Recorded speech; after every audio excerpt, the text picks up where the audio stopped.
mais um Bisturi Entrevista. Hoje um episódio especial comigo aqui de host, a Mariela Moraes. E o entrevistado hoje é um cara fenômeno, nosso parceiro aqui, habitante também da Fábrica do Futuro, Felipe Heck, falando tudo sobre Mindfulness. E que é atenção plena, mas ele já vai explicar um pouco mais pra gente. Então aí, Felipe, te apresenta aí pro pessoal. Eu acho que é um momento muito feliz para todos nós aí. Olá, tudo bom? Prazer estar aqui Olá. com vocês. Que alegria fazer esse momento juntos. Eu sou o Felipe, professor de Mindfulness e fundador do Instituto Pacífico. Perfeito. Bacana, bora começar então esse Bora, papo. bora lá. A Mari, então, vai... Se apresenta também aí, né, Mari? Não quer falar aqui um pouco de ti também? Qual é que é desse projeto?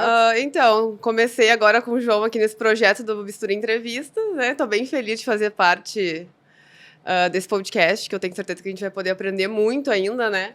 E vai acrescentar muito aí pra nós. Boa, boa. Eu acho que Então- agora a gente podia fazer umas perguntas. A gente fez um roteirinho aqui, né? Acho que tu pode começar aí questionando o Felipe pra gente dar início. Tá, vamos começar então. Felipe, eu queria te perguntar pra introduzir esse papo aí, o que é o Mindfulness, né? E seria uma briga com o nosso modo automático? Qual é a relação dele com isso? Essa prática, enfim. Muito bom. Interessante essa pergunta, Mari, porque esse termo, que é inglês, né, e que até é um pouco difícil de falar, ele se tornou muito popular nos últimos anos. Tem matérias em revistas, na TV, muitos documentários e livros, né, sobre mindfulness. Mas o que realmente é isso, né? Porque as pessoas conhecem como uma prática de meditação, de uma forma geral, né? Mas mindfulness significa nada mais, nada menos, de uma forma bem simples, simplesmente você ser capaz de estar presente, né? Com a atenção voltada ao momento presente, aquilo que a gente está vivendo no aqui e agora. E é importante entender que dentro desse conceito também tem a necessidade de estar com a consciência aberta, né? Ou seja, estar presente sem julgar ou sem criticar, porque a gente passa o tempo inteiro, né, julgando ou criticando o que está acontecendo nas nossas vidas, e isso acaba nos desconectando muitas vezes do momento presente, fazendo a gente ou se preocupar ou ruminar ideias do passado, e aí isso te desconecta daquilo que você está vivendo. Então, não criticar e não julgar é uma das atitudes elementares para poder estar presente, né? E a outra atitude importante também para ter uma maior presença é a curiosidade. Ou seja, de fato, a gente estar curioso para saber o que é que está acontecendo aqui, né? O que a gente quer com esse momento ou com aquela história, aquela situação que a gente estiver vivendo no momento presente. Então, essa é uma maneira bem simples de definir o que é mindfulness, e uma boa tradução para o português, como o João falou aqui na abertura, é atenção plena, né? Esse seria o termo em português para essa palavrinha que virou moda, né? E por que será que virou moda? Eu acho que justamente é algo que as pessoas estão buscando muito por nós estarmos muito desconectados, né, do momento presente. É muita distração e tanta possibilidade também de desconexão, né, com a gente e com aquilo que a gente está fazendo, que essa prática se torna cada vez mais essencial. Tem uma frase que eu estava conversando esses dias, que eu até li na internet, que falava que quando começou a internet, né, a gente entrava na internet para fugir do mundo real, né? Uhum. E hoje a gente vai para o mundo real para fugir da internet, porque a gente está tão consumido, né, pela informação, por estar no celular Perfeito. o tempo inteiro. Eu acho que a atenção plena, ela vem nisso também, de tentar fazer com que tu se sinta presente e tu tenha mais, sei lá, um trabalho mais efetivo, de fato, né? Porque eu vou dar um exemplo de mim, tá? Às vezes eu tô trabalhando, editando um vídeo ou fazendo algum projeto, eu faço 450 mil coisas ao mesmo tempo. Eu edito um pouco, eu mexo no celular, eu olho a televisão, falo com um amigo, respondo, sabe? Eu tô sempre pensando mil coisas, isso me prejudica.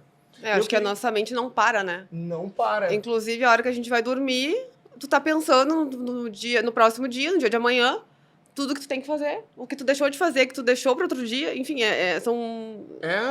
Eu tô tentando fazer, depois até tem uma questão sobre os micro-hábitos lá na frente que a gente vai perguntar.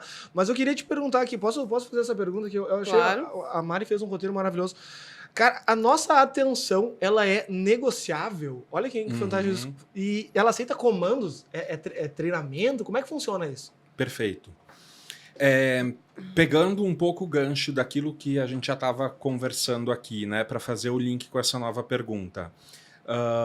Essas distrações, por exemplo, que a gente tem com tanta informação, com a velocidade que a internet propõe, né, para a gente dentro da nossa rotina, ela é, na verdade, algo que virou o nosso piloto automático, aí trazendo uma resposta também para complementar a tua primeira pergunta, né?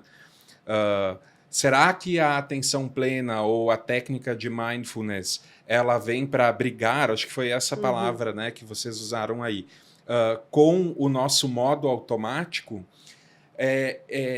Exatamente isso, né? O que é o modo automático? O modo automático é aquela distração que é tão fácil de acontecer nas nossas vidas hoje por conta de tanto estímulo, né? Especialmente com os estímulos de telefone, computador, redes sociais, né? Um monte de coisa sempre pipocando na nossa volta para chamar a nossa atenção.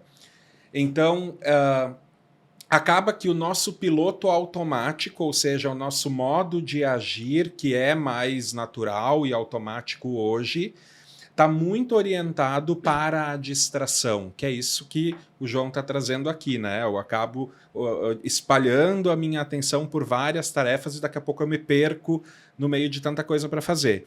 Então, praticar esse estado mental de presença que eu estava falando para vocês, que é mindfulness, ajuda a reduzir esse padrão automático distrativo, né, e aumentar o tempo que a gente fica focado no momento presente.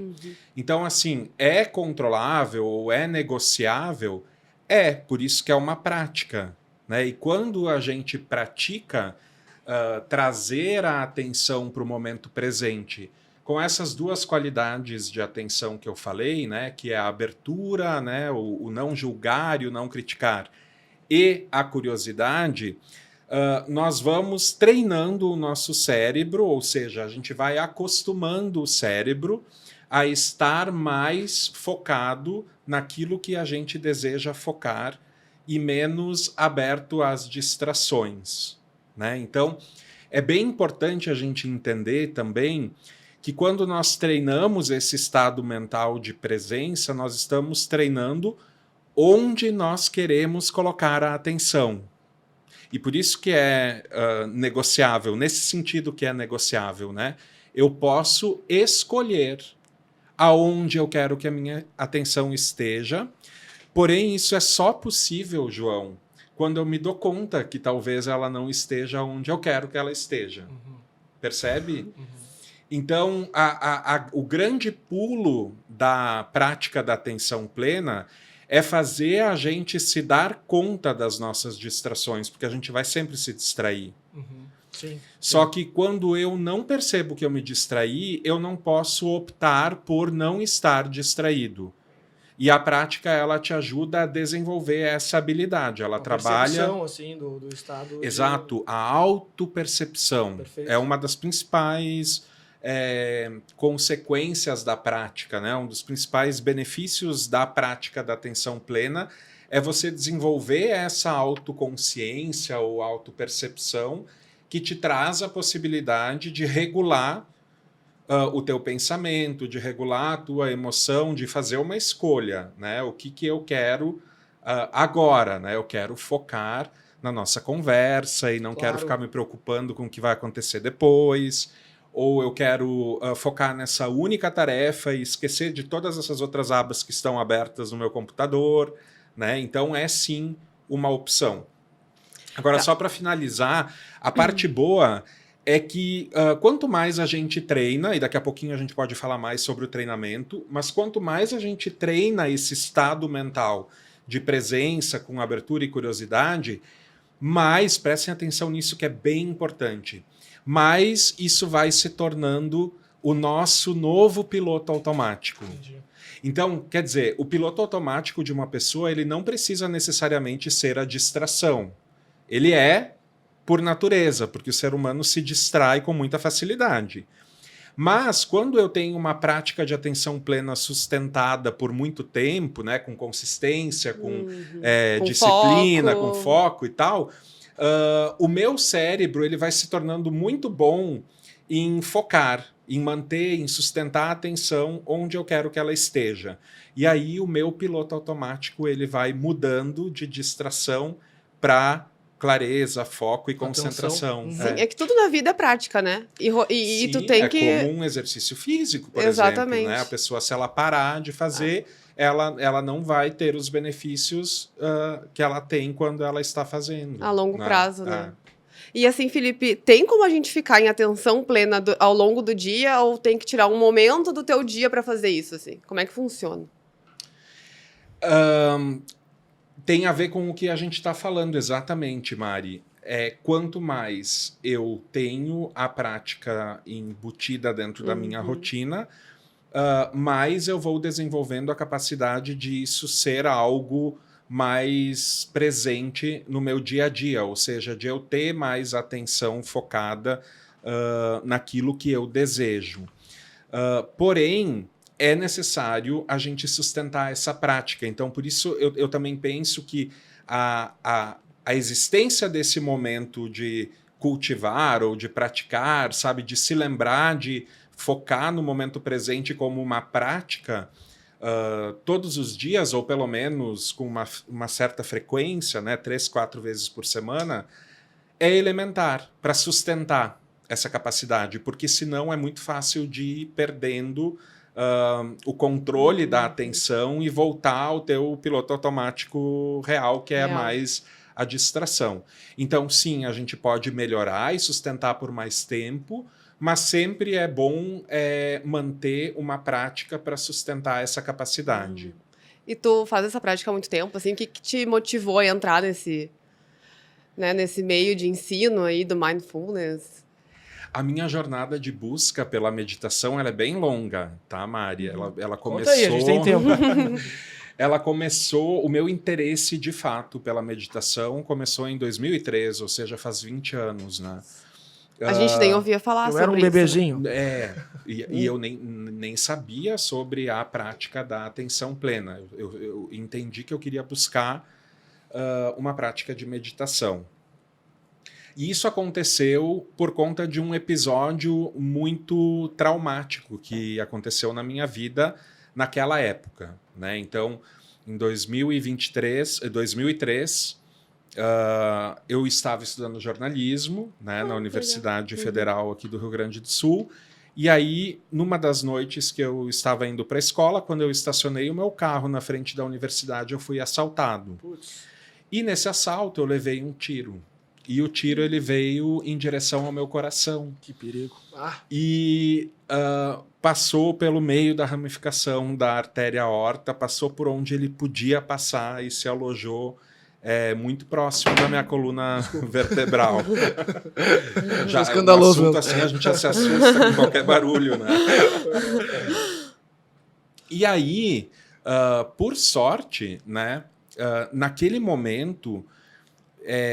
eu acho que eu tive uma reação natural assim de entender que se eu me permitisse cair no chão, que eu poderia morrer afogado, porque perfurou meu pulmão, enfim, eu estava praticamente sem ar, e eu consegui ficar em pé e rapidamente um colega que estava chegando de carro me levou para o HPS, que é um hospital muito próximo da universidade, e, portanto, eu sobrevivi, né?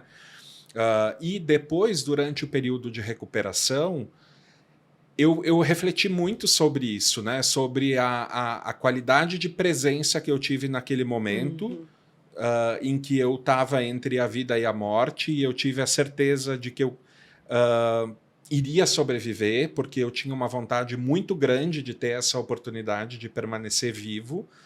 E o que sobrou dessa história foi uma vontade muito grande de aproveitar cada momento que eu recebi de presente para ficar aqui, né? Para a gente poder estar aqui conversando e também espalhando a palavra aí para outras pessoas. Então, eu comecei a pensar, poxa, eu quero cultivar esse estado de atenção, né? Que é capaz de apreciar o momento presente e ser grato pela vida e curtir profundamente aquilo que eu estou vivendo, né? E aí a meditação foi a primeira resposta que eu encontrei para isso. E aí eu falo que a jornada foi longa, porque a partir disso, Mari, eu comecei a frequentar alguns grupos de meditação, ir em templo budista e tal, mas eu nunca senti uma conexão 100% assim com nenhuma dessas primeiras tentativas, ou porque tinha religião envolvido, né? E daí eu sentia que não era esse o meu caminho, ou talvez porque tivesse ali algum componente muito místico, e aí para mim faltava uma explicação ou, né, uma conexão maior com aquilo que estava sendo proposto ali. Mas eu segui lendo, eu segui estudando, e até que depois de alguns anos eu encontrei uma matéria sobre mindfulness, né, atenção plena. E quando eu li essa matéria, eu falei, é isso, né? É uma prática mental, como se fosse um exercício físico, mas é um exercício para a mente, e isso é capaz de fortalecer o teu cérebro para fazer isso exatamente que a gente está conversando, né? De focar no momento presente, julgar menos, criticar menos, aproveitar mais e ser mais curioso, né? Mais criança, assim, né? Com as coisas da vida. Porque a criança vive muito agora, né? Muito ela conectada. não se apega nem no que passou, porque talvez ela nem lembre, né? Isso, e tem E o futuro, né? O que ela... né? Não fica preocupada. Não fica preocupada com isso, ela tá aproveitando, E né? a gente vai perdendo isso, né? Então, assim, é também uma forma de voltar a um estado mental que seja mais contemplativo, mais, né, apreciativo, enfim. E eu desenvolvi a minha carreira... Eu falei que a história era longa, né? Vocês falaram, vamos lá, tem tempo, vamos lá. Enriquecedor isso. E eu desenvolvi toda a minha carreira profissional dentro da área de comunicação. Então, eu trabalhei muitos anos com televisão, com agência de publicidade e tal, e eram ambientes muito dinâmicos. E eu sempre fui, não me orgulho de falar isso, mas de alguma forma eu sempre fui muito workaholic, né? Sempre gostei muito de trabalhar, ficava, sei lá, 12, 15 horas por dia trabalhando. E chegou algum momento assim da minha vida profissional que a prática da atenção plena, como eu vinha testando desde que eu li essa matéria, ela começou a me auxiliar assim, a ter mais consciência de que talvez eu estivesse exagerando, ou que eu precisava respeitar mais a minha mente, né, o meu bem-estar, etc. E até que chegou o momento, e isso aconteceu em 2016, que eu tive uma experiência de muita satisfação e muito êxito no trabalho.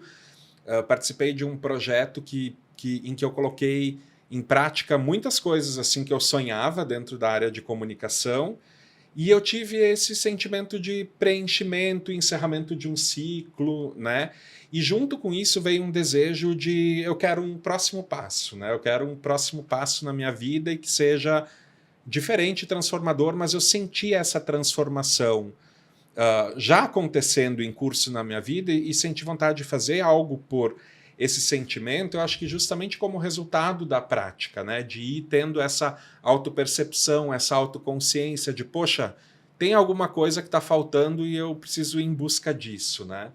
Então, em 2016, ou seja, 7 anos atrás, né? Eu pedi demissão desse trabalho na comunicação e sem ter nenhuma ideia do que eu faria dali para frente, fui fazer um ano sabático na Califórnia, né? E fui para a Califórnia porque eu digitei no Google qual o melhor retiro espiritual do mundo, né? E aí veio como resultado uma lista de alguns lugares e o que mais me atraiu foi um lugar na Califórnia, né, chamado Esalen. Em português a gente fala Esalen, né? Até um nome meio de conto de fadas, né? Esalen. Mas é realmente um lugar mágico, assim. Foi o primeiro centro de desenvolvimento humano do Ocidente, né, inspirado nos orientais, assim.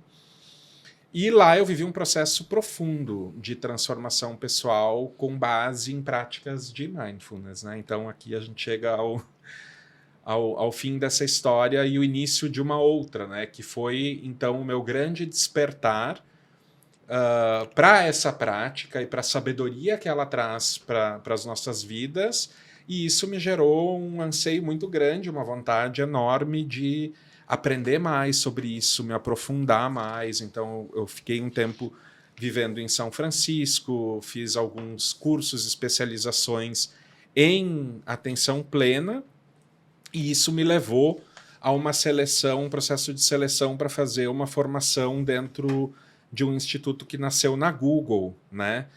Que trabalha com mindfulness, neurociência e inteligência emocional para desenvolver líderes conscientes, né? E eu fiz esse treinamento por 1 ano, e aí ao voltar para o Brasil, então eu fundei o Pacífico junto com a minha irmã, a Bárbara, e eu venho dando cursos, treinamentos em empresas, etc., para promover essa prática e esse conceito dentro do mundo corporativo, que é um dos meus grandes objetivos, e também para indivíduos de uma forma geral. Nossa, que história, hein? É longo, eu falei. Nossa. Falei que ele era fenômeno. É demais. Até tem uma questão aqui que a gente estava lendo uma notícia que falava que quase 90% das empresas do Brasil já registraram funcionários afastados por doenças mentais. Assim. Tu falou sobre o mundo corporativo, a aplicabilidade do mindfulness nas empresas. Eu falo mindfulness do meu jeito, né? Tá certo. Querido, eu queria saber, assim, do teu entendimento, assim, a ansiedade, tá? O nosso mal do século. E eu tenho descoberto que eu sou muito ansioso, estou tentando trabalhar isso. O que a prática da atenção plena pode promover de auxílio ou ajuda para quem tem crises de ansiedade ou outras coisas que estejam ligadas a isso, né? Você podia falar um pouco sobre isso? Legal. A ansiedade, ela às vezes ela é útil, né? Às vezes ela é útil para ajudar a gente a conquistar alguma coisa, para resolver algum problema. Então, o que eu quero dizer com isso? Que a ansiedade ela faz parte do conjunto de emoções, né, que fazem parte do ser humano. Então, todo mundo tem a capacidade de ser ansioso e talvez também a necessidade em alguns momentos de ser ansioso. O problema é quando isso vira um transtorno, né? Ou seja, quando ela não tem uma utilidade ali e a ansiedade ela aparece de forma recorrente na vida da pessoa por conta de alguns gatilhos, né? De alguns medos ou excessos de preocupações, né? Enfim, etc. É um monte de coisa que pode acarretar os transtornos, né, de ansiedade. E aí, sim, a prática de mindfulness ela atua diretamente na regulação, né, da ansiedade quando nós começamos a desenvolver essa autoconsciência que eu falei para vocês aqui no início do encontro, né? Então, assim, passa por eu me dar conta de que existe algum processo acontecendo dentro de mim que talvez não seja adequado ao contexto, né? Então, por exemplo, que eu fiquei muito ansioso, muito agitado, com o coração palpitando e suor, tremores, etc., por conta de algo que foi um pensamento preocupante apenas e não alguma coisa que de fato aconteceu, né? Para eu poder mandar a informação para o meu cérebro, né, e para mim mesmo, de uma forma bem simples, dizendo pode te acalmar, né, ou iniciar um processo de regular, de baixar o volume, baixar a intensidade daquele transtorno de ansiedade, seja ele um pânico ou apenas uma ansiedade por excesso acontecendo, para que aos poucos vá diminuindo essa resposta fisiológica, né, e psicológica também, a esse estímulo, a esse gatilho, né? Ou talvez a isso que a pessoa desenvolveu ao longo do tempo por conta de fatores muitas vezes externos também, né? Falando aqui sobre trabalho, às vezes vira uma cultura dentro do mundo do trabalho, a preocupação, né? A ansiedade, isso também pode ser decorrência de um contexto de estresse na vida da pessoa que também pode gerar uma ansiedade, né? Então, assim... O próprio imediatismo, né? Talvez, João, não dê para a gente falar que a prática de mindfulness ou a promoção desse estado de atenção plena possa cessar com a ansiedade que existe dentro de uma pessoa, né? Mas ela pode ser uma ótima ferramenta para gerenciar o processo todo da ansiedade, né? Diminuir o impacto que isso vai ter na vida da pessoa com essa tomada de consciência, com essa autopercepção e com a regulação, né, do impacto que isso tem na vida da pessoa. Legal, baita resposta. Até, continuando nessa parte de vida profissional, assim, eu falando de mim um pouco, assim, eu sou uma pessoa que se eu não produzo no final de semana, por exemplo, um feriado, eu já fico muito nervosa, achando que eu não tô sendo produtiva, sabe? Algum momento do meu final de semana ou de algum feriado eu preciso fazer alguma coisa relacionada ao trabalho, porque senão eu enlouqueço. E eu acho que também isso gera uma ansiedade, né? Eu acho que isso tem um pouco ligado com a ansiedade, ou não. Ou seria uma questão mais de autocobrança. Não sei qual é a tua opinião sobre isso. Eu acho que é tudo isso, né, Mari? Eu acho que são coisas que se retroalimentam e que têm bastante a ver com a vida profissional, né? Porque é onde a gente talvez tenha uma grande carga de responsabilidade, é onde também a gente coloca os nossos desafios, as nossas metas, né? Os nossos desejos, onde a gente consegue medir de uma forma muito concreta, assim, a nossa prosperidade, nosso sucesso e tal. Então, é super natural que hajam expectativas, né, dentro da vida profissional e também, por outro lado, muitas cobranças, né, muita pressão pelo que vem de fora. Então, assim, tudo isso é como se fosse um coquetel de problemas, digamos assim, né, que fazem parte da rotina de trabalho, não apenas tua, mas de todo mundo, né? Acho que algumas pessoas conseguem lidar melhor e conseguem ir para casa e fazer o seu fim de semana sem pensar muito no que ficou por fazer ou no que vai vir na outra semana. Mas eu acho que, de uma forma geral, as pessoas têm dificuldade, né, em fazer uma transição total, assim, do trabalho para a vida pessoal, né?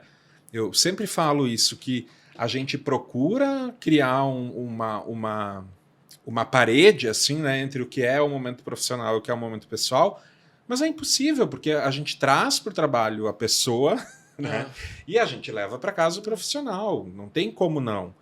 O que a gente precisa aprender é ter mais consciência, né, sobre onde nós queremos focar naquele momento e o que de fato é importante agora, porque se eu estou num momento de lazer ou estou num momento de descanso, é isso que precisa ser feito e essa deve ser a minha intenção. Então, tudo isso que vem junto com cobrança, com culpa, que gera ansiedade, né, e preocupação, que gera também ansiedade, o estresse, que gera também ansiedade, tudo isso colabora. Tudo gira em torno da ansiedade. É interdependente, né, e assim, cutuca o outro, né, e de uma forma geral, a atenção plena, ela vem para acalmar toda essa galera, né, para dizer, olha, é isso que vai ser feito agora? Não, isso não vai ser feito agora, então não gasta energia, não gasta tempo, não coloca a tua atenção nisso, porque só vai fazer a gente perder tempo ali, né? Só vai também nos fazer mal. Mas, de novo, tudo isso depende de eu ser capaz de ter noção disso. Porque se eu não tiver essa noção, eu me entrego, eu me perco ali naqueles pensamentos e uma coisa vai alimentando outra, né? Porque daí eu começo a pensar no que eu não fiz, me preocupar com o fato de isso não estar sendo executado, e aí isso me gera ansiedade, isso acarreta em estresse, né? Aí vem toda a parte de cortisol, de não sei o que, hormônios, né, que começam a ser produzidos, e eu começo a sentir no meu corpo esse estresse, e aí vira essa baderna toda, né? E que leva muitas vezes as pessoas a um estresse extremo. Então, por isso que também a gente vê além desses números aí da ansiedade que o João está trazendo, né? 90% das pessoas relatam, e quantas pessoas que estão dentro desse percentual também estão indo para uma situação de impacto mental negativo muito grande, né? E que paralisam no trabalho, né? Que elas não conseguem nem seguir porque a saúde mental delas é tão prejudicada. Tem uma síndrome, né? O burnout. Isso, isso. Tem muita gente. E que é bastante expressivo hoje dentro do mundo do trabalho, né? Talvez ele venha aí como o grande mesmo mal do ambiente de trabalho é esse estresse extremo, né?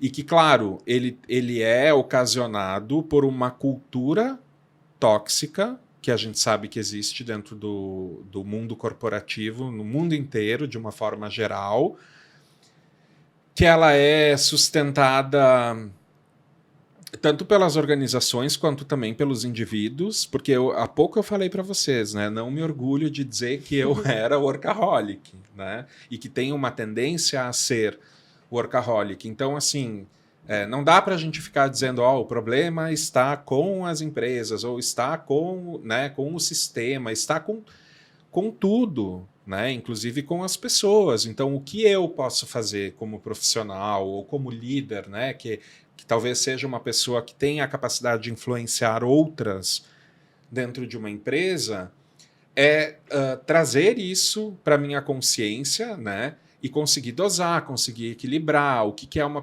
produtividade saudável, o que é uma cobrança possível, né? O que é uma autocobrança também possível. Esse conhecimento ele é extremamente importante, porque se a gente não dissemina, por isso que essa conversa nossa tem um sentido, uma importância, assim, sabe? Uhum. Porque a gente está vendo muito isso em todas as gerações. Os mais velhos talvez não estão se encontrando no mercado de trabalho. Os 30 a mais estão tentando enriquecer rápido para já descansar, né? E os jovens estão se sentindo perdidos, assim, né? Tem uma situação de jovens que não trabalham nem estudam, tem jovens que não conseguem se encontrar também, tem dificuldades, as próprias empresas estão identificando isso.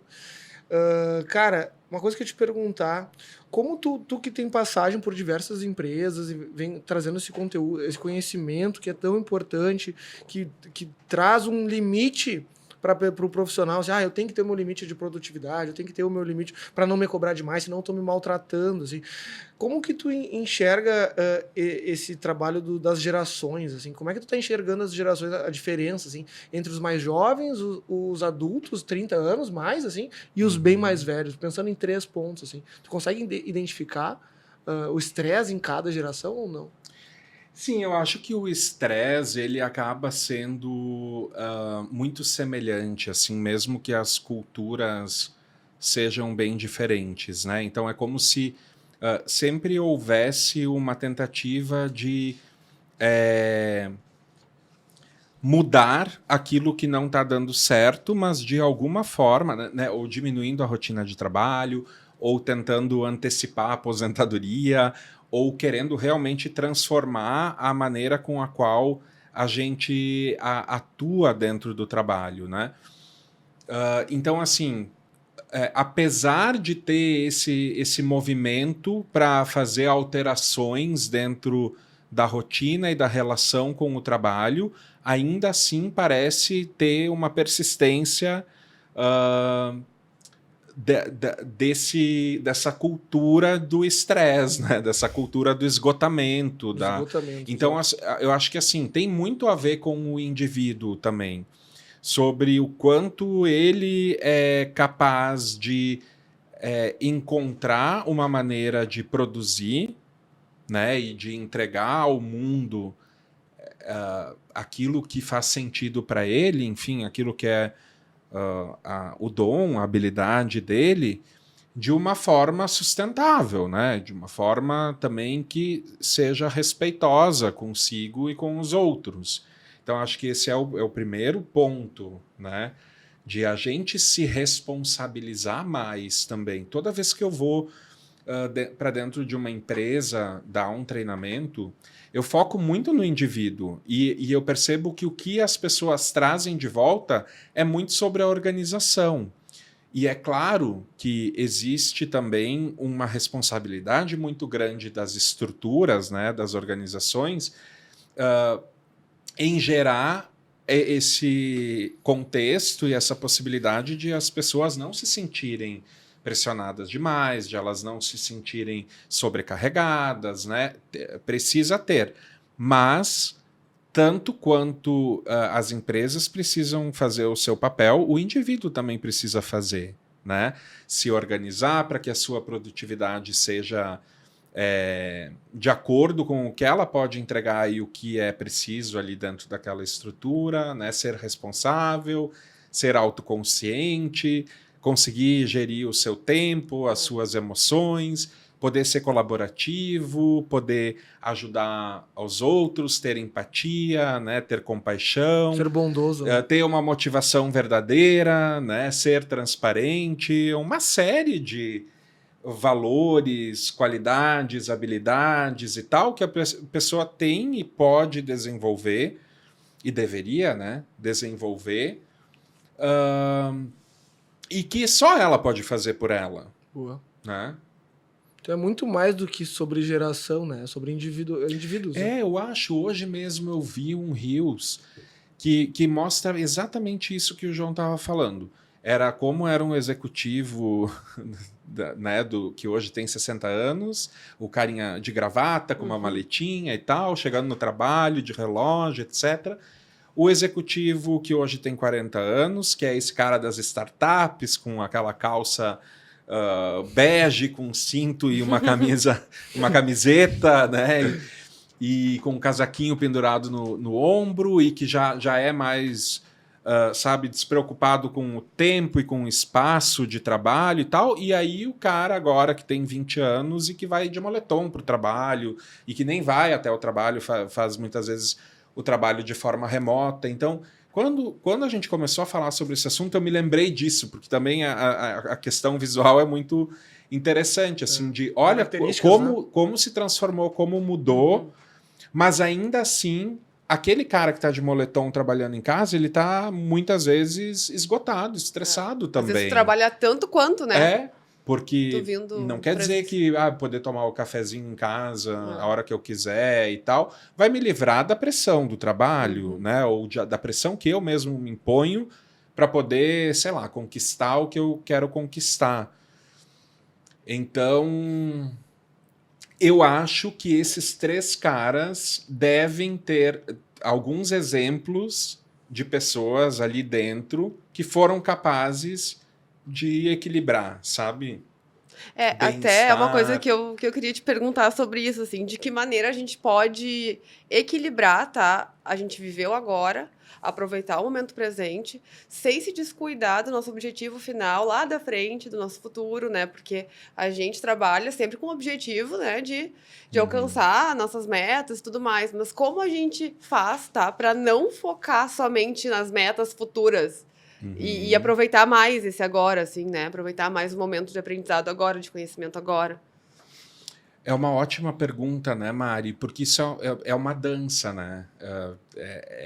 Conseguir projetar o teu futuro desejado e, ao mesmo tempo, se sentir motivado para dar os passinhos que podem ser dados agora, né? Então, eu acho que na cultura oriental tem muito, ocidental, tem muito essa ideia de pensar alto, né? De pensar grande, de ser mega, o que ajuda muito as pessoas, né, a conquistarem o que elas desejam. Então, esse processo de visualização, né, de pensar grande, pensar alto e de se enxergar chegando lá, ele é uma parte muito importante da motivação, né, porque faz a gente despertar para aquilo que a gente deseja. E aí, como contraponto disso, vem também uma ideia que é muito da filosofia oriental daí, que é do pensar pequeno, que contrapõe, né, o pensar grande. Que é assim, olhar o que eu posso fazer agora, né, para conquistar o algo maior. Qual é o passo que eu vou dar hoje? Qual é a tarefa que eu preciso fazer agora, né? Como que eu posso atender este cliente? Como que eu posso fazer essa tarefa com tanto amor, carinho, com tanta presença, com abertura, interesse, curiosidade, para que isso daqui seja uma semente com um potencial muito grande de me levar para lá, né? Então, acho que o equilíbrio ele está justamente em a gente conseguir fazer os dois, né? De projetar o seu futuro e focar no pequeno passo que precisa ser dado para chegar lá, né? De pensar que eu quero chegar em tal destino, mas entender e fazer sem ansiedade os passos que precisam ser dados para que eu possa chegar lá. E daí a gente chega numa frase muito piegas, mas ela é maravilhosa, que é o curtir o caminho, né? Curtir a caminhada, a jornada e tal. Que é isso, na real. Esse é o equilíbrio. Na verdade é isso, né? Felipe, olha só, e a procrastinação, cara, é algo que, depois eu faço, depois eu vejo, depois eu resolvo isso, assim. A atenção plena, ela consegue ajudar, auxiliar a quebrar essa procrastinação? Total. Porque a procrastinação, ela tem muito a ver, né, João, com esse padrão de julgar e criticar, né? A gente está o tempo inteiro querendo aprovar ou reprovar o que está acontecendo, né? Então a gente fala, essa tarefa eu odeio, não quero fazer, né? Sim. Ou, que saco isso daqui de novo, tem que ser feito. Então, o que é? É essa minha consciência que fecha tanto, né?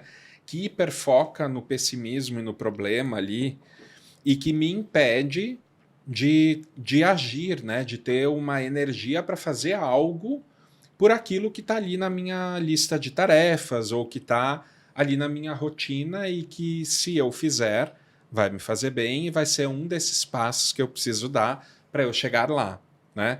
Então, críticas, julgamentos, né? Esse padrão, de certa forma, agressivo, né? Eu gosto de usar essa palavra porque ela bota uma luz bem grande assim em cima, né? A gente é agressivo com as coisas que a gente vive e que a gente julga não serem boas, né? Então a gente fica falando assim, eu não quero que isso esteja acontecendo, eu não queria ter que fazer isso, eu não queria ter que resolver essa situação. E aí, quando eu fico apegado e agarrado a esse padrão de negação, que é ser violento com aquilo, eu acabo ficando parado e não fazendo acontecer. E é aí que, nesse momento, que acontece a procrastinação, né? Dificilmente a pessoa ela vai procrastinar algo que ela curte fazer, né? A não ser que ela não possa fazer ou esteja impedida, e aí não é uma procrastinação, é um impedimento, né? Mas assim, a gente procrastina aquelas coisas que a gente olha e fala, não quero fazer. É ou não é? Sim, sim. E aí... O que nos incomoda, né? Exato. O que é mais cômodo, tu sempre tende a querer fazer, né? E o que faz a gente chegar a esse comportamento é o julgamento, né? Então, a prática da atenção plena é bem também importante a gente entender essas duas coisas, né?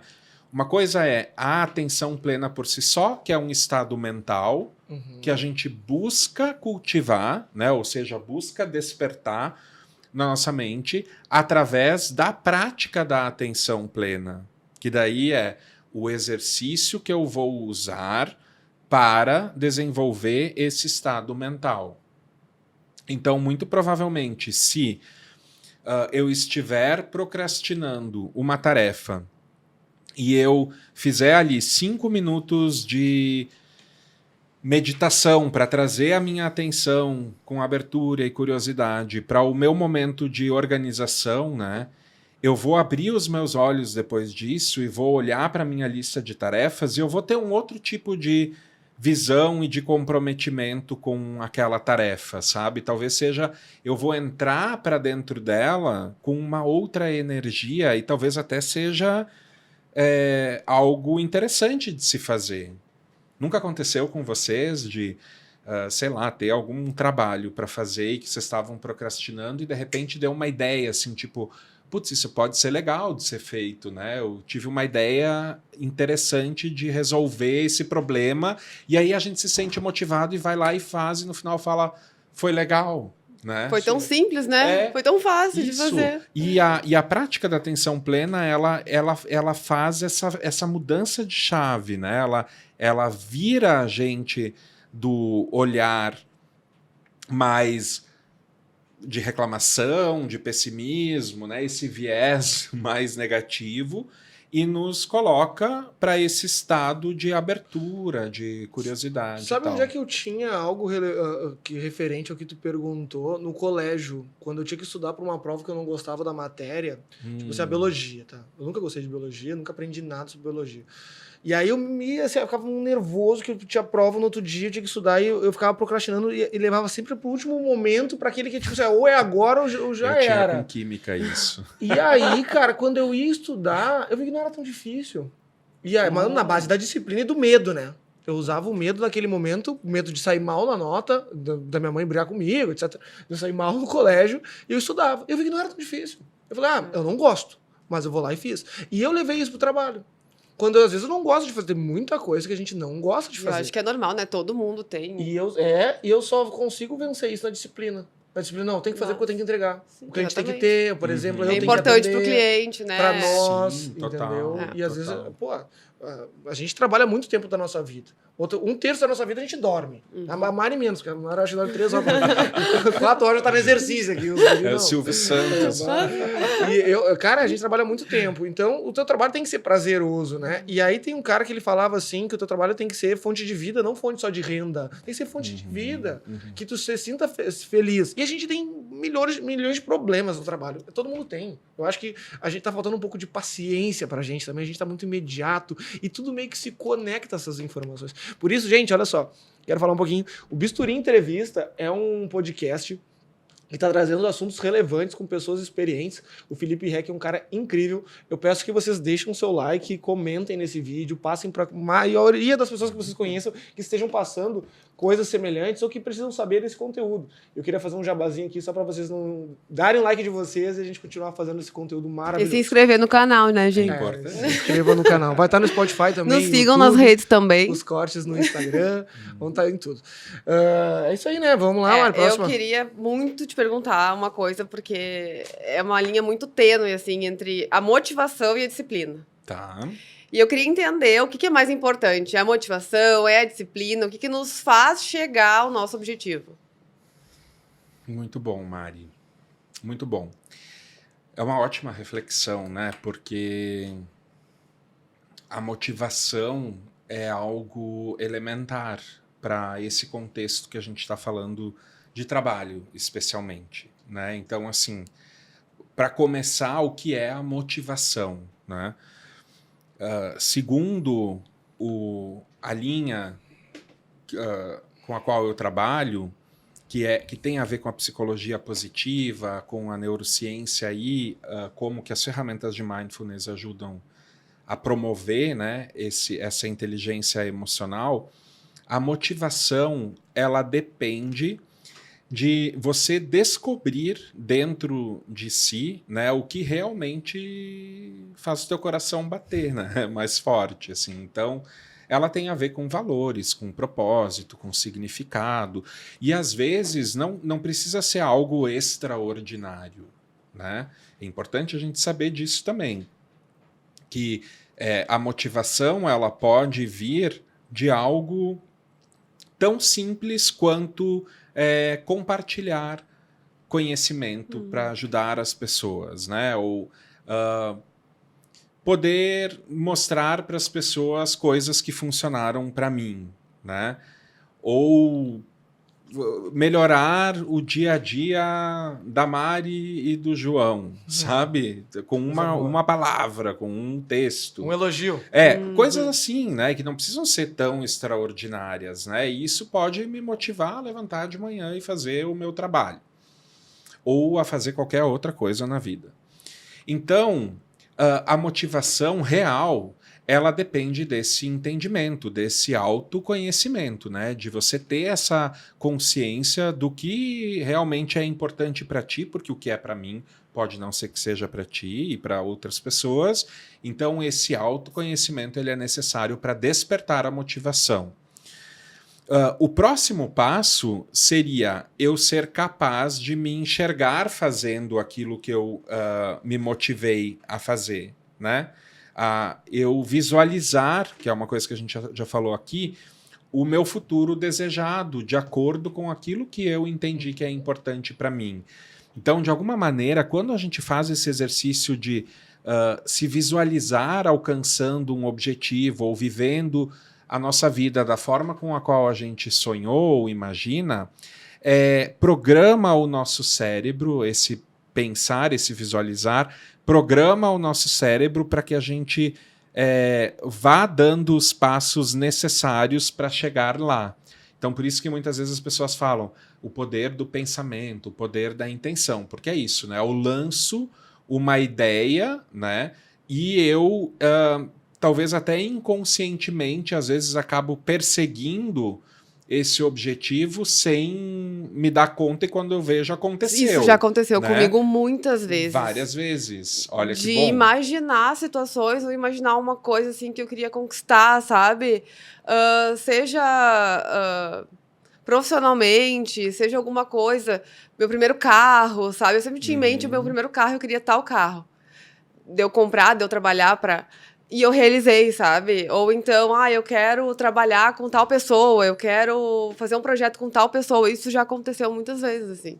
E é loucura, assim, né? Porque são coisas que às vezes são de 5 anos atrás, 6 anos atrás, que tu pensou, né? Que tu imaginou, que tu atraiu aquilo de repente.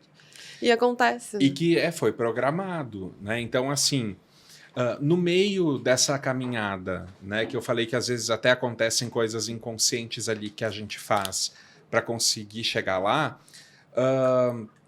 podem surgir alguns obstáculos, né? Algumas coisas que nos fazem pensar, às vezes, que, poxa, eu não vou conseguir chegar lá, sabe? Eu viajei em pensar que eu ia conseguir alcançar esse objetivo, né? E nesse momento vem o terceiro passo da motivação, que é a resiliência. Né? Então, assim, de nada adianta eu saber para onde eu quero ir, me enxergar chegando lá, se no meio do caminho eu encontrar uma pedra e não ser capaz de desviar com, né, cuidado, de entender outras possibilidades de contornos, de desvios, de caminhos que eu posso fazer para não ficar parado diante da pedra dizendo eu não acredito que isso aconteceu e agora eu não vou conseguir chegar lá. Né? E daí, se a pessoa não é capaz de ser resiliente, ela realmente para ali no meio do caminho. Onde está a disciplina no meio dessa caminhada? Ela reside justamente nessa etapa de a pessoa continuar conectada à sua motivação, né, ao entendimento do que ela deseja, de que ela é capaz de ir até onde ela deseja ir e de ela fazer o que precisa ser feito mesmo que haja, sei lá, tá chovendo, não vou sair de casa, sabe? É uma pedra no meio do caminho. Mas assim, a chuva impede a pessoa de sair de casa, a não ser que seja torrencial e alagamento da cidade, como às vezes pode ser que aconteça, né? Aconteceu agora. Mas por isso que eu tô falando, né? Que a gente... Não tô falando Caso desse tipo de situação, eu tô falando da vida normal de uma forma geral.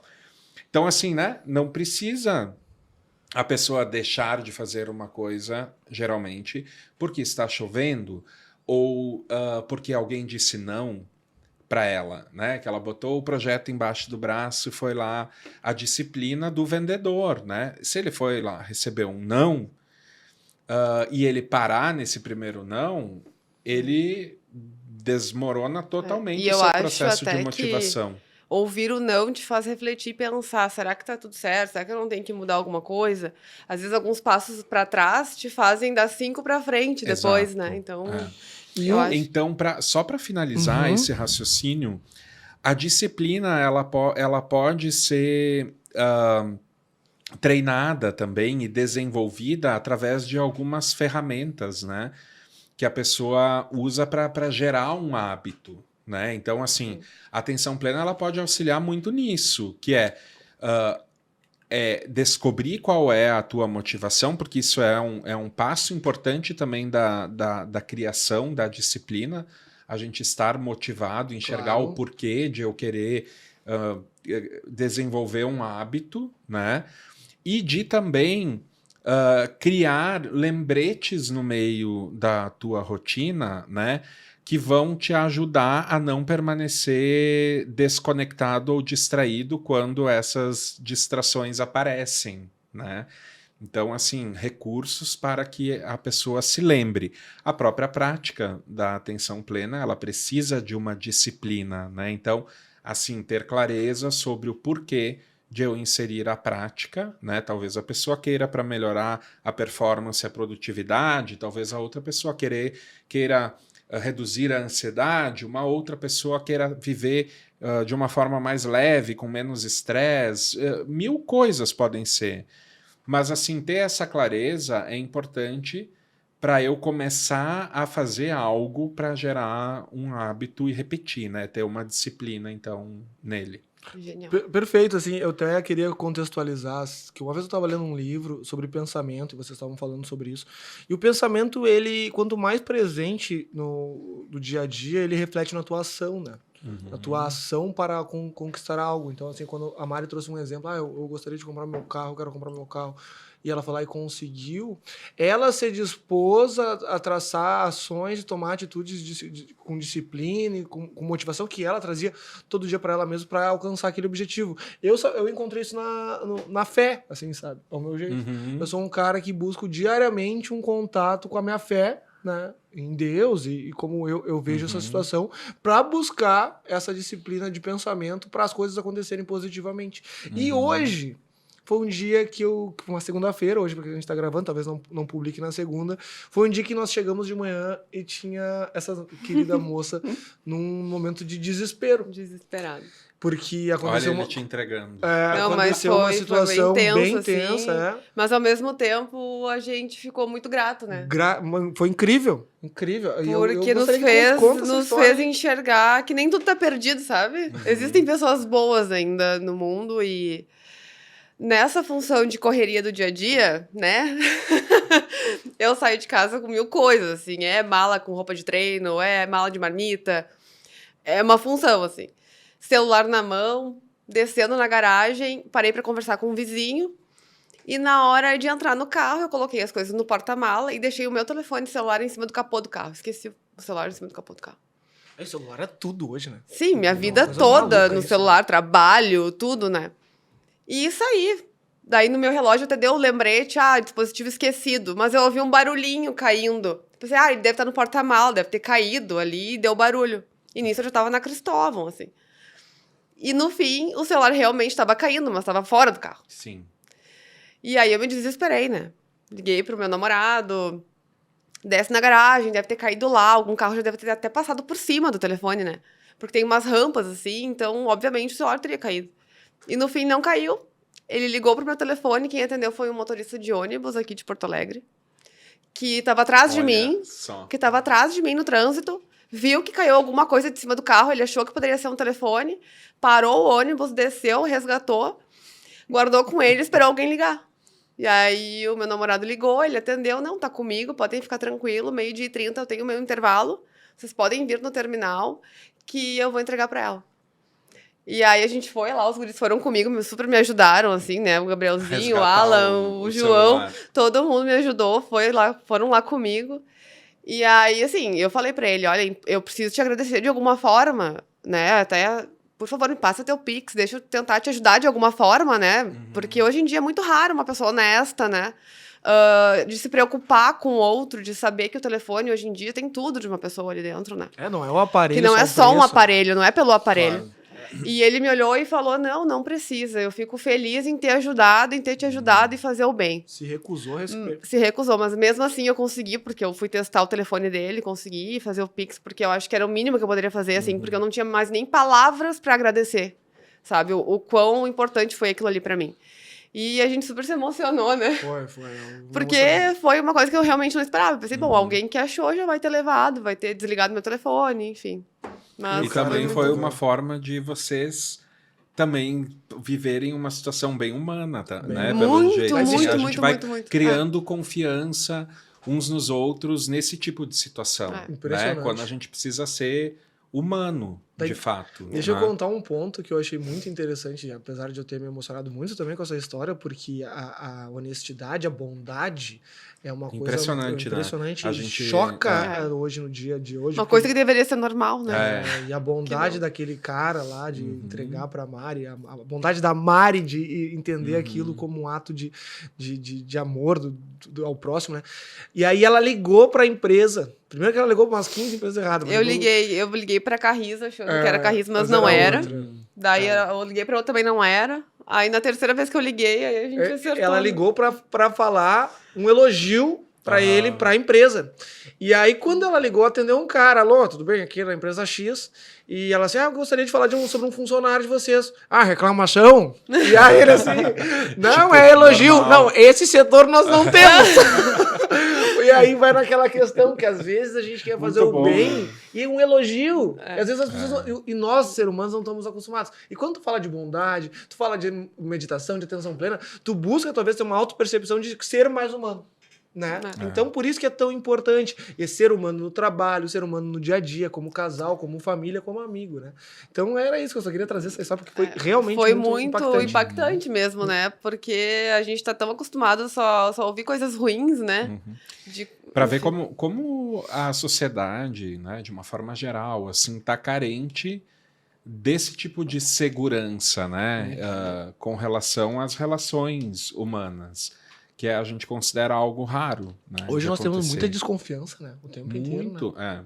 Tem em qualquer relacionamento. Eu acho que isso é algo, por exemplo, que vem na história inteira, né? Tipo, de disputa, competitividade entre os seres humanos, né? Mas eu acho que, sei lá, hoje isso faz menos sentido, né? E faz muito mais sentido as pessoas serem mais solidárias, mais empáticas e mais compassivas, né? E o que falta é realmente uma transformação de consciência do coletivo, né? Tanto é que eu acredito muito, eu sempre falo isso, né? Que uma coisa que a gente precisa aprender a desenvolver realmente, né? Nessas gerações que estão aí agora, é a capacidade de ser bondoso. Uma loucura isso. Mas o quanto a gente está perdido nesse aspecto. Para vocês terem uma ideia, na maioria dos treinamentos que eu dou dentro de empresa, né, quando eu falo sobre compaixão, né, e sobre bondade como uma prática, porque existe um tipo de meditação que tem o objetivo de cultivar exatamente essas emoções, né, mais sociais, né, positivas, sociais. E aí, quando eu falo sobre bondade, as pessoas geralmente me questionam muito sobre o quão efetivo é a gente ser bondoso dentro do ambiente corporativo, uma vez que isso pode ser visto e geralmente é compreendido dentro das empresas como uma fraqueza da pessoa, né? Quando ela é bondosa, quando ela é boazinha querida, demais. Né? Então, assim, ela é fraca, ela é bobinha, ela... E Inocente, aí, né? o medo que vem também com isso, além de ser colocado nessa posição, de sofrer abuso, né, dos colegas, assim, de as pessoas abusarem da bondade do outro por causa desse comportamento, né? E assim, a gente não pode confundir a bondade com passividade, né? Assim, de permitir que todo mundo faça o que bem entender e tal. Não, esse é um sentimento que ele precisa vir acompanhado com a vontade real de fazer algo que seja construtivo, né? De ajudar. Então, assim, poxa, eu vou ajudar essa moça que nem viu que perdeu o celular, e isso vai ser construtivo, né? Eu não sou um bobo porque eu parei o ônibus, né, que era a minha tarefa, para ajudar uma pessoa. Pelo contrário, é um sentimento nobre e as pessoas vão me admirar por isso, e quem não admirar é porque, né, Alguma coisa a está pessoa, errada com aquela ela pessoa. precisa, Né? ela precisa se centrar, né? Não sou eu. Então, assim, é muito curioso a gente ver a ideia, o preconceito que se criou em cima desses sentimentos positivos, né? Que riqueza de conteúdo, hein? Aí, só aproveitando um gancho, aquela questão de ser uma pessoa muito boazinha, ou de daqui a pouco o colega não respeitar o limite, né? Acabar. Tem muito a ver com a dificuldade das pessoas em dizer não. Eu fui uma pessoa assim que eu sempre tive muita dificuldade em dizer não. Mas eu via o quanto isso me prejudicava às vezes, né? Querendo ajudar tanto, e aí eu não olhava pra mim, né? Isso é algo muito complexo, né, Mari? Porque é assim, subjetivo, é individual, né? Aparece muito esse tema de dificuldade em dizer não, né? Ele aparece muito nas mentorias individuais, especialmente, que eu faço, né, com os meus clientes. Então, assim, é quando a pessoa ela reconhece que ela tem uma limitação em se respeitar ou em se priorizar ou em se amar diante de algumas situações, e que elas podem ser várias, né? Então é importante a pessoa fazer essa imersão, né, dentro de si, para reconhecer quais são os momentos em que talvez ela precisasse dizer não e que ela não está se permitindo, né? E daí, pensando sobre compaixão, empatia, né, e essas emoções que nos conectam positivamente com outra pessoa, é sempre importante a gente entender, dentro do processo de conexão com o outro, até onde a gente pode ir, respeitando o outro e se respeitando. Por isso que eu estou falando, né? É preciso se conhecer muito bem para saber a melhor forma de eu também ir para fora de mim. Então, assim, entender quando eu preciso dizer não por mim ou quando eu preciso dizer não pelo outro, porque se eu estiver dizendo sim para o outro, para ajudar ou para fazer alguma coisa, mas eu estiver me ferindo com isso, não é positivo, porque isso é interdependente, né? Eu não posso me sacrificar para ajudar o outro. A compaixão, ou seja, estar a serviço, fazer algo em benefício do outro, precisa ser um sentimento alegre, de felicidade em poder ajudar. Então, isso tem que me energizar e não me esgotar, né? Perfeito. Tem perfeito demais, assim. Eu queria trazer um ponto também, porque como a gente vive marketing todos os dias, é um ponto que a gente gostaria de falar contigo, sobre criatividade. A atenção plena, ela te ajuda a buscar saídas para ser mais criativo, porque às vezes existem bloqueios, né, criativos. E a gente trabalha muito com comunicação, foto, vídeo, a parte de sempre criar campanhas, projetos, e tu tem que estar sempre sendo muito criativo. Senão tu acaba na mesmice, né, no mais ou menos, e a gente nunca é mais ou menos, é aquilo, né, ou seja quente ou seja frio, o morno não funciona. E a gente é assim aqui. Eu queria saber uma dica tua ou algum pensamento que tu possa trazer pra gente até, para essa galera que trabalha com criatividade, assim, o que ela pode usar a meditação, a prática de atenção plena para fortalecer a criatividade. Assim. Maravilhoso. Obrigado. A prática... Foi a Mari que escreveu. Maravilhoso. João, a prática da atenção plena, ela é uma ótima ferramenta para a criatividade. E uma das coisas que eu fiz muito dentro da área da comunicação foi trabalhar com criação, né? A última coisa que eu fiz dentro de uma empresa de comunicação foi direção de criação. Então, algo que eu gosto muito e que para mim é uma das habilidades que eu tenho, né? O pensamento criativo.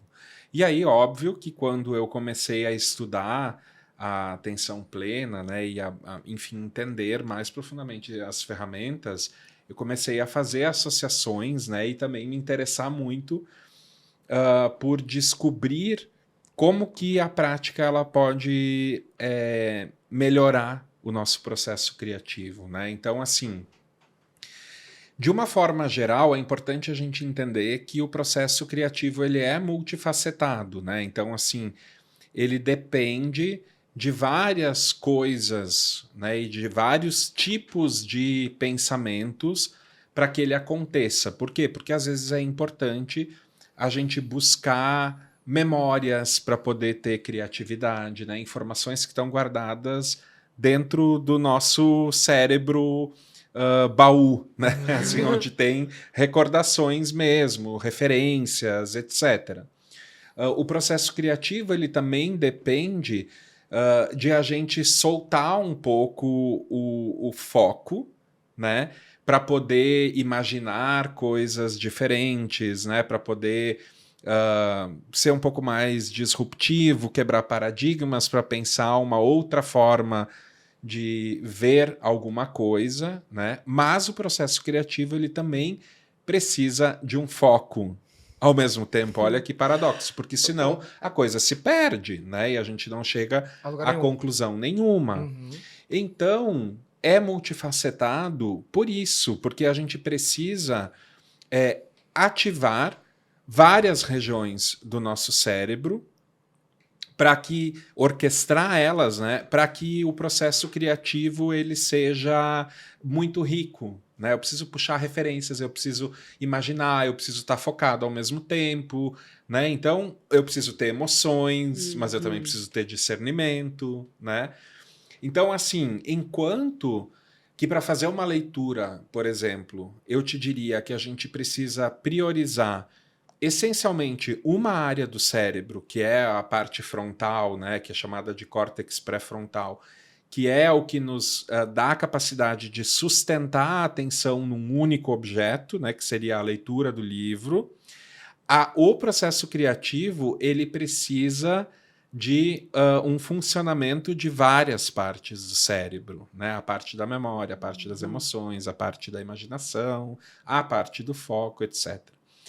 Então, a prática da atenção plena, ela pode ajudar a criar essa autoconsciência para fazer com que a gente estimule essas regiões do cérebro, né? Fazer com que haja um relaxamento, né? O primeiro passo é gerar o relaxamento, para não ficar só no racional, né? Para não ficar só num único foco.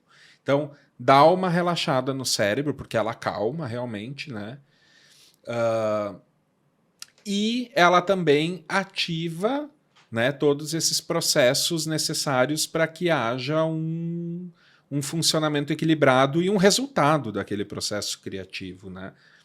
Com o discernimento em ação, com a imaginação em ação, etc. Às vezes, talvez, dependendo do processo criativo, a gente tenha que viajar um pouco mais, né? Então, eu acho que isso também é muito intuitivo. A neurociência, por exemplo, eu pesquisei muito sobre o que a neurociência fala sobre a prática da atenção plena e a criatividade. Não há muito dado concreto justamente por ser algo complexo, multifacetado, né? Mas, assim, as experiências mais comportamentais e empíricas, assim, elas demonstram que as pessoas se sentem muito mais criativas e têm muito mais resultados criativos quando tem uma prática em curso, né? Alguma prática em andamento. Incrível. Tá, então assim, Felipe, eu nunca tentei fazer essa prática de atenção plena. Tu já tentou? Não, nunca tentei também. Tem algumas dicas aí para quem nunca praticou e quer experimentar, quer começar, porque eu tô bem a fim de começar, eu acho. Boa. Genial. Dá uma dica aí pra gente. Eu dar tenho start pra gente dar esse start, né? E começando devagarinho a criar o hábito, né? Boa. Eu tenho uma super dica que ela se transforma, ela vai se ramificar em duas, tá? Mas eu acho que isso vai ajudar todo mundo que quiser começar a prática, né? Tua câmera é aquela ali, tá? Então, assim, a pessoa que ela deseja criar uma prática de atenção plena, ela precisa ser gentil, em primeiro lugar, consigo mesma. Então, assim, não se colocar uma meta gigante, não se cobrar demais. Já começa tendo uma atitude bondosa, né? Consigo mesmo. O que eu quero dizer com isso? Que você precisa encontrar uma forma que funcione, né? Então, assim, a maioria das pessoas que chegam até mim para fazer um curso, né? Elas dizem assim, para mim é muito difícil meditar, Felipe, é impossível, na verdade, porque eu sou hiperativo, porque eu penso demais, porque eu começo a tentar esvaziar minha mente, eu tenho várias ideias, etc e tal. Então, assim, a primeira grande dica é meditar não é esvaziar a mente. Isso já libera um monte de peso, né, assim, para a prática. Então, não vá fazer uma prática com a intenção de não ter pensamentos ou de sair dali em nirvana levitando, né? Porque é natural a gente pensar, é natural a gente se distrair e a prática é justamente perceber que a gente está se distraindo e voltar para o momento presente quantas vezes forem preciso, né?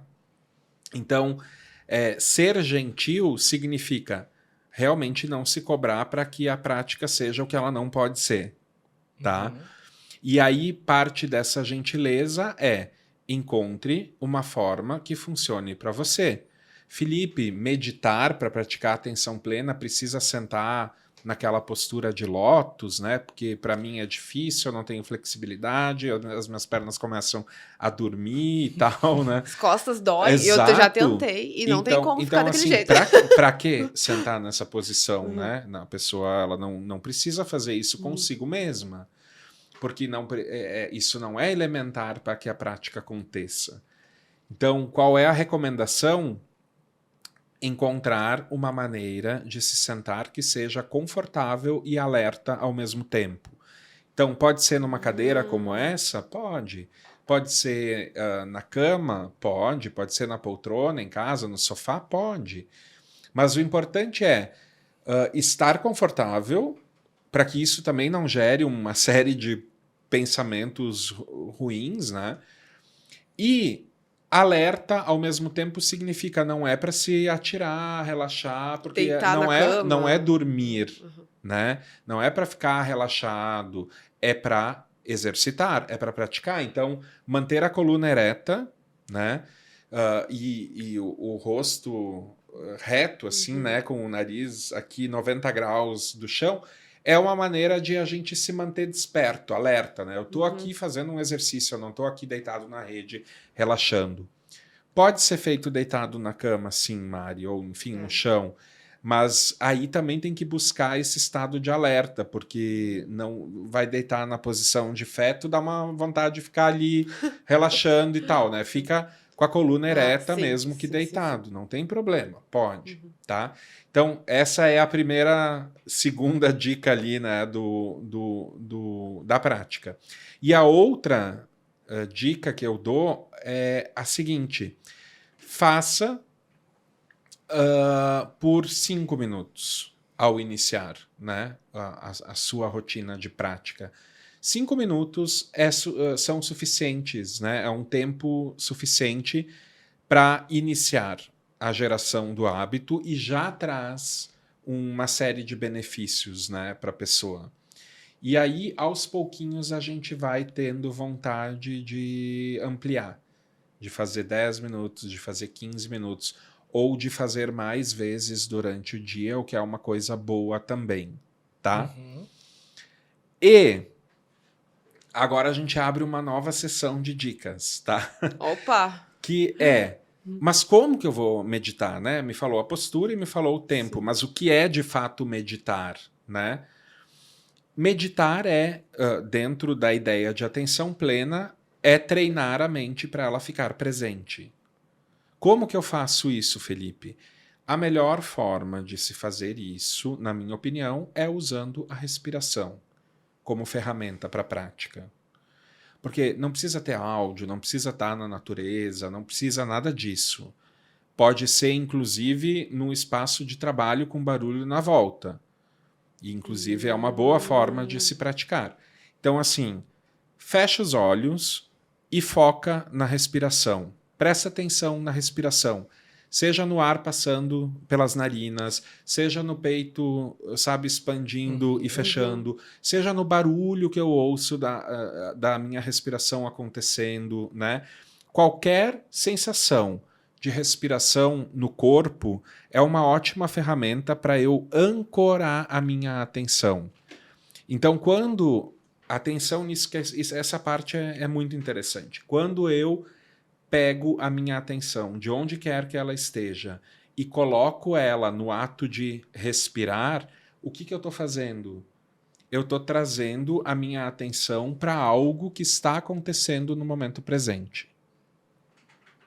Né? Eu presto atenção no inspirar, e daí eu vejo que ele para, e daí eu vou para o expirar, e quando eu persigo, né, acompanho, quando eu sigo esse ciclo da respiração com a minha atenção, eu estou mantendo ela no momento presente. E aí eu vou pensar, putz, o meu colega fez um barulho agora bem na hora que eu queria meditar. Né? Sempre Ou aí a gente pensa assim, João, quem é que botou... Sabe que eu fiquei quieto porque eu tava tentando meditar aqui, né? Eu respirei aqui. Quem foi que botou essa música bem na hora que eu queria meditar? Sempre né? tem um João. Que aí. droga Sempre tem um João. esse ônibus passando ali na rua. Não podemos falar mal de ônibus hoje. Esse carro passando na rua. O que acontece? A nossa mente que julga, ela vai lá e começa a criticar e dizer, poxa vida, eu estava aqui querendo meditar e essa pessoa, ela acordou hoje com o objetivo de acabar com a minha prática de meditação. É isso que a gente começa a pensar.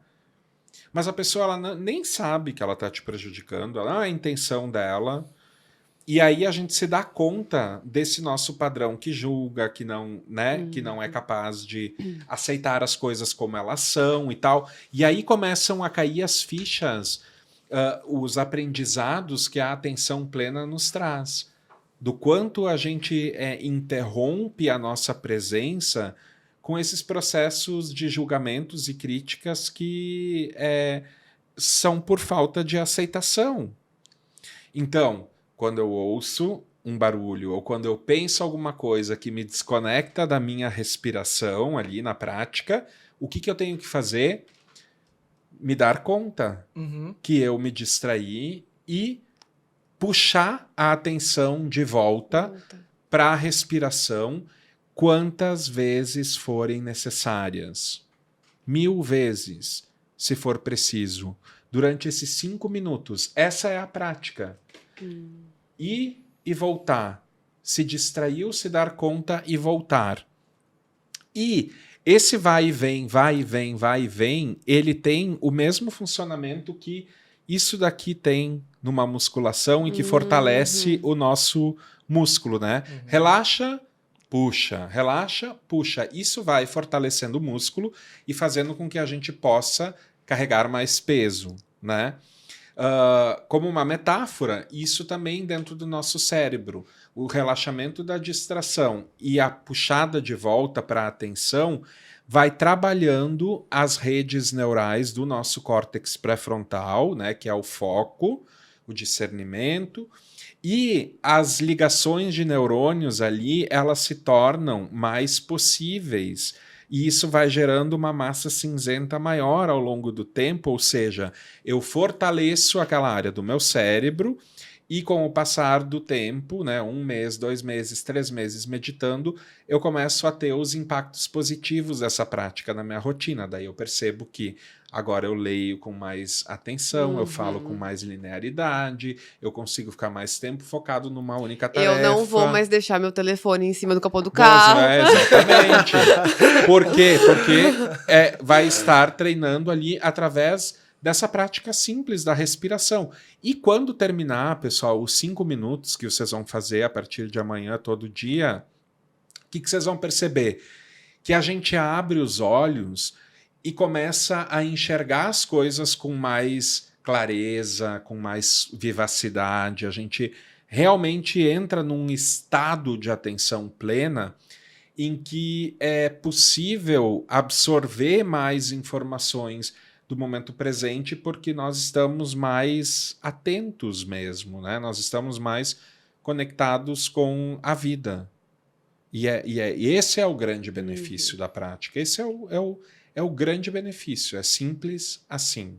Sabe que eu me sinto um privilegiado de estar podendo te escutar tu falar sobre isso e até a prática da meditação talvez seja algo que possa fazer com que eu, João, né, tome outras decisões até mais sábias. E justamente eu vou tentar, né, espero que a galera que esteja escutando isso aproveite esse conteúdo e usufrua dele da melhor maneira para poder colocar para si esse entendimento, o autoentendimento de como pode evoluir, ela evoluir para ela mesma, para sim poder somar com os outros, somar com o seu coletivo, tá? Gostaria que tu falasse as tuas redes sociais para o pessoal conhecer o teu trabalho, para o pessoal conhecer os teus cursos, conhecer a tua área de atuação, ver o teu conteúdo, que é sempre muito interessante, estou sempre acompanhando. E se tu pudesse falar aí tuas redes para o pessoal seguir, a gente vai colocar na tela. Tá. O meu Instagram é @FelipeRech, R-E-C-H. E lá eu produzo conteúdos como este, né? A gente fala muito sobre a prática da atenção plena, sobre como ela ajuda a promover a inteligência emocional. E eu procuro sempre trazer ensinamentos, né? Que eu acho que vão ajudar a pessoa a experienciar o seu dia a dia, a sua rotina, de uma forma mais leve, né? De uma forma mais tranquila. E é importante, pessoal, também deixar bem claro, que é algo que eu sempre gosto de falar, que a atenção plena, ela é como uma prática, né? Ela sempre é uma busca, é um caminho, né? Então, assim, isso não quer dizer que a pessoa ela não vá se distrair, que ela não vá tropeçar, né? Que ela não vá ter os seus momentos de desconexão, porque isso faz parte da experiência humana, é dessa maneira que a gente vive, né? Então, é importante as pessoas também não criarem a expectativa e também não agirem achando, né, que vai ser sempre um mundo de fantasias, né? Que a gente vai sempre viver num estado de nirvana, como eu falei antes, que a pessoa vai atingir a iluminação e que ela nunca mais vai se incomodar, ela nunca mais vai se irritar, ela nunca mais vai ter problemas, né? Então, não é isso. Eu gosto de ter bem claro que a gente olha para a vida real, né? E que a atenção plena é um aliado e é uma grande sabedoria a gente se dar conta que é possível usar essa ferramenta para escolher viver melhor, né, nos momentos em que a gente precisa, né? Mas ainda assim a gente vai ter desafios, a gente vai ter emoções, a gente vai ter pensamentos e vai ter sentimentos. E eu acho que essa é a graça da vida, né? De viver, de estar vivo, né? E poder reconhecer isso também, né? É possível estar bem, mesmo que nem tudo esteja bem. Essa é a busca da prática, né? É diminuir o impacto que as experiências mais difíceis têm nas nossas vidas, porque quando a gente vive muito no processo de crítica, de apego, de julgamento, né, que nos coloca nesse padrão de pessimismo, a gente acaba adicionando mais uma flecha à mesma ferida, né? Então, assim, acaba botando peso em cima do que já está pesado. E a prática é justamente a liberação desse excesso de carga que às vezes a gente está carregando na vida sem ter a consciência, né, de que está carregando. Então, e que por muitas vezes nos cega, né? Sim. A gente não consegue tomar uma atitude por não enxergar, né, as coisas da forma com clareza. Isso. Porque a gente está sobrecarregado, enfim. Felipe, eu queria fazer uma última pergunta para ti. Na verdade, não é uma pergunta. Eu queria que tu trouxesse um exercício de reflexão para alguma pessoa que esteja passando alguma dificuldade, seja ela de família, seja ela de trabalho, e pelo teu grande conhecimento, a grande leitura, a tua experiência, eu queria que tu trouxesse um momento assim de fala que tranquilizasse essas pessoas, porque tem gente que tá passando, sei lá, um problema de saúde, tem outra gente que tem problema de família, um problema de relacionamento, e não sei se tu poderia trazer uma Uhum. palavra, porque eu acho tuas palavras muito confortáveis, e elas nos trazem uma visão e até uma busca da sabedoria de encontrar saídas que seja, mesmo em momentos difíceis, que a gente busque ficar mais tranquilo, que a gente Uhum. aprenda com aquele momento, mas que a gente busque a tranquilidade, que a gente busque a interpretação do que aquilo está ocasionando na nossa vida e o que para onde eu tenho que ir, como eu tenho que levar e como eu tenho que encarar isso. Uhum. Eu gostaria que tu falasse uma palavrinha assim. Muito bom, João. Porque isso me fez lembrar também um dos ensinamentos que eu recebi e que foi uma grande ficha assim que caiu para mim. E é aqueles momentos assim que parece que abre a cabeça da gente, sabe? Para um universo novo, assim.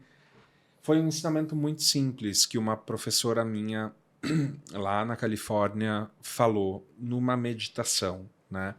Ela iniciou a meditação pedindo para a gente trazer a atenção para o momento presente, para o que a gente estava sentindo naquele momento e para os pensamentos que talvez estivessem dentro de nós, né? E aí ela fez a seguinte pergunta: será que é possível aceitar o momento presente exatamente como ele é? E aí eu fiquei pensando nisso, assim, né? Que baita ensinamento. Que super ensinamento, porque ele é toda a chave para a atenção plena, né? Porque quando eu digo para vocês aqui que a forma simples de explicar a atenção plena é você ser capaz de estar presente sem julgar e ter curiosidade, tudo isso só é possível quando há a aceitação de que as coisas estejam como elas estão, porque afinal elas já estão, né? Tudo bem, se tem algo que eu possa fazer para mudar algo, eu vou fazer. Mas para eu liberar energia para focar no que precisa ser feito, eu preciso aceitar aquilo que já foi, aquilo que já aconteceu, né? Então, quando a gente está vivendo uma situação difícil, por mais difícil que seja, o primeiro passo para criar um espaço mais confortável dentro de nós para que essa dificuldade possa passar, né, é aceitar que aquilo esteja acontecendo, né? É não negar, não entrar num processo de luta permanente, né? É deixar realmente o problema atravessar a gente por dentro e sair do outro lado, né? Não prender ele dentro de nós. Então, às vezes, a gente acaba perdendo muito tempo e muita energia negando alguma coisa, né? E a ideia de que as coisas são passageiras, né? Ela é algo que auxilia muito nessa percepção da aceitação, né? De que a gente não deve ter a expectativa de que as coisas elas vão ser sempre iguais, né? Então a gente não pode se apegar, que as coisas elas transformam, elas mudam, elas são impermanentes. Todos esses ensinamentos eles nos ajudam a ter uma compreensão maior, né, da passagem de um problema. Que nem sempre o sol vai estar brilhando, às vezes o tempo vai fechar, né? Mas isso não vai ficar para sempre, em algum momento também o sol vai voltar a brilhar.